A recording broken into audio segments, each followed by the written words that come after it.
this is Wake Angel 2001, and against all odds, I managed to complete a figure in December. It is a commission for DLBot2016, a guy actually from the queue, because I do still make these. I just need people on the queue to actually respond to my messages. Anyway, he wants Mecha Sonic, as he appeared in Sonic and Knuckles. Now, as far as I'm aware, there's almost no official art of this robot outside the sprite sheet. So I used this vector drawing that somebody made on DeviantArt. I forget the username. I think it was Doc something. Anyway, let us see. I had to figure out a good base toy, and when I was at Rhode Island Comic Con, I had a sharp eye out, and I just happened to stumble across this medical droid from Star Wars: The Revenge of the Sith. This is one of the robots that helped build Anakin Skywalker's broken body into Darth Vader. I cut away some extraneous hoses and stuff hanging out of him, and then that's when I found out that the translucent metal torso is not the type that you can soften up to dismantle, so this is one of those commissions that had to be built all in one piece.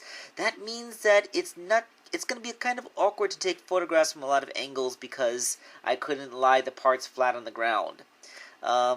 So yeah, here's the legs. He has those big old shins with the giant wheel heels. Get a nice view of the inside and outside edges. For the arms, I actually mounted a pair of extra Sonic hands I happen to have on hand. Because you gotta use at least one Sonic part when you're making a Sonic custom, right? Then sculpt all the big forearm bits with the big elbow thingies that stick out. And then I sculpted up the torso, with the whole shoulder pads and the big thing and the little codpiece looking thing. You know what I'm talking about. Now, the sprite sheet doesn't really show that he has a jet on his back like Metal Sonic does, but since he can fly and you see Afterburner coming out of his back when he does so, I'm pretty sure he has a jetpack back there, so I sculpted one in. Quick look at the thing from the side, one side and the other, and then let's get on to the really complicated part, the head. Alright, so what we got here is another case of building a big old Sonic character head on a little old non-Sonic character head. So, little bit of just general bulking to make the head a bit rounder, and the big old chin piece. I then added the ears. They look much bigger than they need to be, but that's because of other stuff that will come after, you'll see in a second.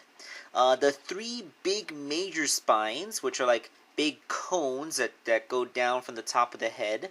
And then finally, on top of all of that is the exterior Sonic thingy, which kind of makes it look, like Sonic's head. Kind of Mecha Sonic-ish. Like Sonic from the comic book, Mecha Sonic. Yeah, he had like the things on the sides of his head. Kind of looks like that. I think that's where they got at least partial inspiration for the issue 39 design of Mecha Sonic from this guy. So once all that was sculpted, I'm pretty sure I showed you all a quick little preview of this on my last Sonic Boom vlog.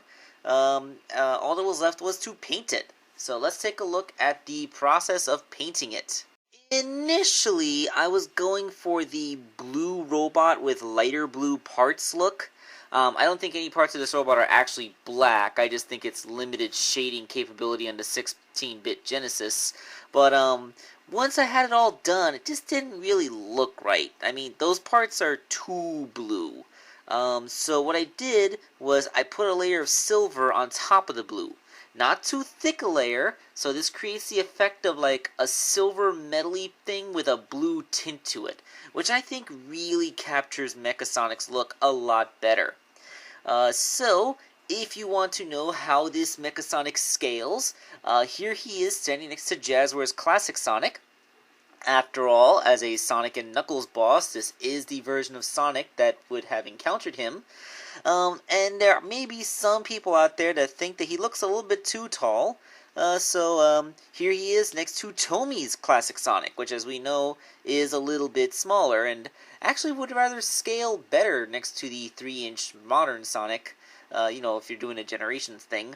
But I digress. I think that the look is pretty cool. I think either one scales fine. Although I know there's some sticklers who think that it should probably be even bigger, like maybe something on par with the giant Silver Sonic figure I made using the 5-inch one. But let's just get past that.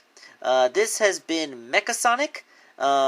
Finally managed to finish a custom. It took me all month, but it's out, and hopefully we'll have a lot more in January. See you then.